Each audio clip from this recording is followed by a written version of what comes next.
My name is Opal India Opal Bulani, and the last summer, my daddy, the preacher, sent me to the store for a box of macaroni and cheese, some white rice, and 2 tomatoes, and I came back with a dog. This is what happened.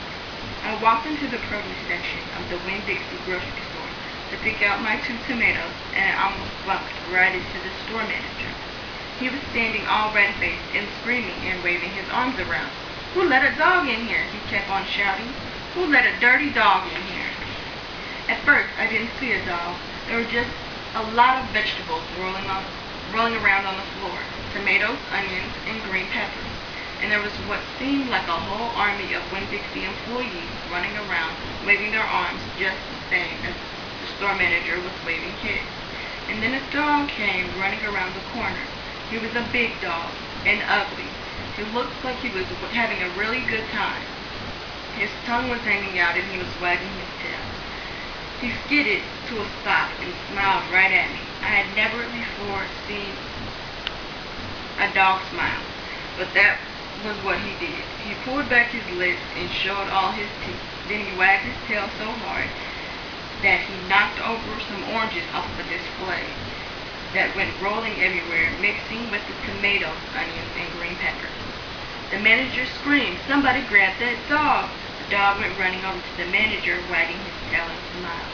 He stood up on his hind legs. You could tell that all he wanted to do was to get face to face with the manager and thank him for the good time he was having in the produce department. But somehow he ended up knocking the manager over. And the manager must have been having a bad day, because lying there on the floor right in front of him, right in front of everybody, he started to cry. The dog leaned over him, real concerned, and licked his face. "Please," said the manager, "somebody call the pound."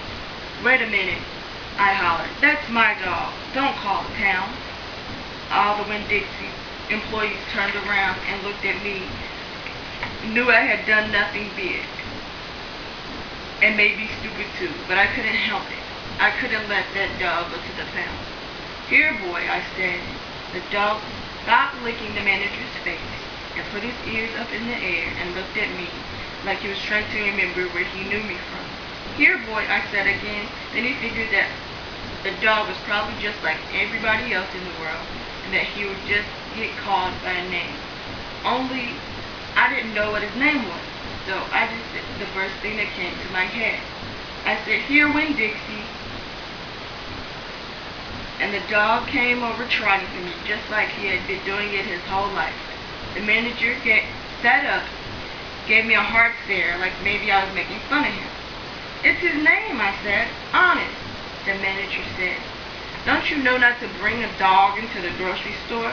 "Yes, sir," I told him. "He got in by mistake. I'm sorry. It won't happen again." "Come on, Winn-Dixie," I said to the dog. I started walking, and he followed along behind me as I went out of the produce department, down the cereal aisle, and past all the cashiers out the door. Once we were safe outside, I checked him over real careful because he didn't look that good.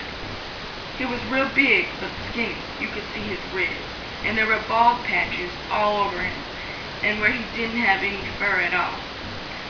Mostly, he looked like a piece of old brown carpet that had been left out in the rain. "You're a mess," I told him. "I bet you don't belong to anybody." He smiled at me. He did that thing again where he pulled his lips back and showed me his teeth. He smiled so big that it made him sneeze. It was like he was saying, "I know I'm a mess. Isn't it funny?" It's hard not to immediately fall in love with a dog who has a good sense of humor. "Come on," I told him. "Let's see what the preacher has to say about you." And the two of us, me and Winn-Dixie, started walking home. That summer, I found Winn-Dixie. Also, in the summer, me and the preacher moved to Naomi, Florida, so that he could be the new preacher at Open Arms Baptist Church of Naomi.